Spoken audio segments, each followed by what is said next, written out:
नमस्कार, मी सुकेशनी. रोजची सकाळची ऑफिसची धावपळ आणि मुलांची शाळेची घाई या गडबडीत जर रोज नाश्त्याला काय करायचं हे सुचत नसेल तर मग ही पटकन होणारी एग चॉपची रेसिपी नक्की ट्राय करा. अगदी पटकन होते, चवीला सुद्धा अगदी छान आणि रोजचे पोहे उपम्यापेक्षा काहीतरी वेगळं ऑप्शन सुद्धा मिळतो. तर यासाठी लागणार आहेत उकडलेली अंडी उकडवून त्याचे उभे 2 भाग करून घ्यायचे आहेत.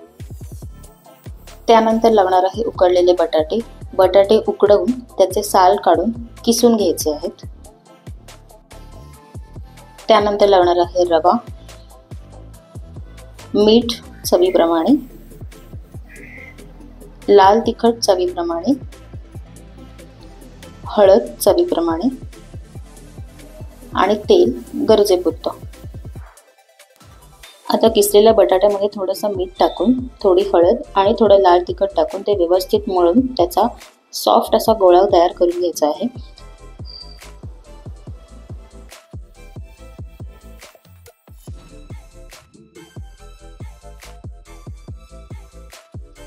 साधारण 2 ते 3 मिनिटं हे मळून घ्यायचं आहे. जितकं व्यवस्थित मळण तितकंच अंड्याला कोट करणं हे सोपं जाईल.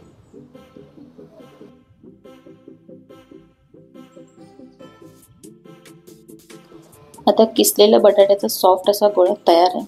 आता मी व्हिडिओत दाखवते त्या पद्धतीने अंड्याला व्यवस्थित कोट करून घ्यायचा.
तर अशाच प्रकारे मी सगळे अंड्याचे काप हे तयार करून घेते. हे तुम्ही आदल्या दिवशी सुद्धा करून फ्रीजमध्ये ठेवू शकता, म्हणजे नेक्स्ट डे लगेच काढून तव्यावर फ्राय करून खाता येईल. आता सगळ्या अंड्यांना व्यवस्थित कोट करून झालेलं आहे. हे ताट मी असंच बाजूला ठेवते 2 मिनिटं. आता एग चॉप्स थोडे क्रिस्पी होण्यासाठी रव्याचं मिश्रण तयार करून घेऊया. रव्यामध्ये थोडीशी हळद, मीठ आणि लाल तिखट टाकून ते मिक्स करून घ्यायचं आहे. आता रव्यामध्ये मी पुन्हा मीठ आणि लाल तिखट टाकते आहे. त्यामुळे जेव्हा आपण सुरुवातीला किसलेल्या बटाट्यामध्ये लाल तिखट आणि मीठ टाकलं ते तेव्हा कमीच टाकायचं आहे, जेणेकरून जास्त तिखट किंवा खारट होणार नाही. आता व्हिडिओत दाखवते त्या पद्धतीने एग चॉप्सना रव्याचं कोटिंग द्यायचं आहे. हे फायनल कोटिंग.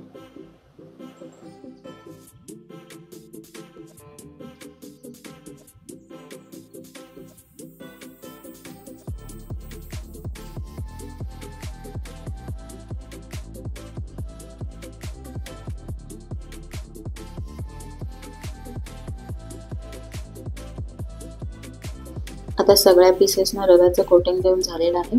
आता थोडंसं तव्यात तेल घेऊन आपण ते फ्राय करून घेऊ. आता बटाटा आणि अंडे हे दोन्ही शिजलेले आहेत, त्यामुळे जास्त करपेपर्यंत तव्यात ठेवायची गरज नाही. दोन्ही साईडून 1-2 वेळा परतलं की ते तयार होतात. हे असे सगळे पीसेस मी एकत्रच तव्यात ठेवलेले आहेत.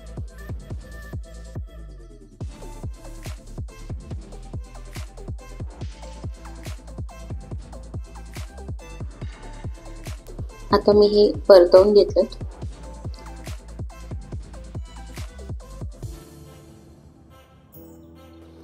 सो फायनली आपले एग चॉप तयार. टोमॅटो सॉस सोबत हे अगदी छान लागतात. रेसिपी आवडली असेल तर व्हिडिओला लाईक करा, शेअर करा आणि चॅनलला सबस्क्राईब करा. पुन्हा भेटूयात अशाच एका रेसिपीसोबत. Thank you so much for watching.